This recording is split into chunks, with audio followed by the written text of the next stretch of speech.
Want to learn how to drift? Drifting isn't just about making the car slide. It's about controlling the car, understanding weight transfer, and using smooth steering and throttle inputs. First, choose the right car.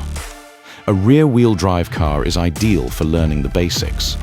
Before attempting a drift, make sure the brakes, tires, suspension, and steering are in good condition. Most importantly, practice only on a legal closed track or skid pad. Never try drifting on public roads.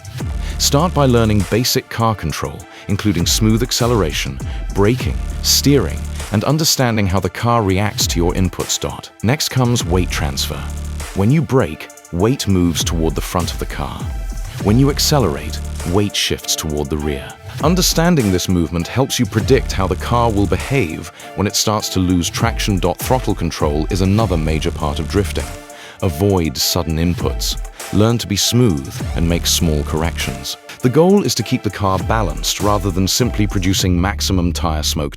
As you improve, focus on maintaining a controlled slide and making smooth steering corrections.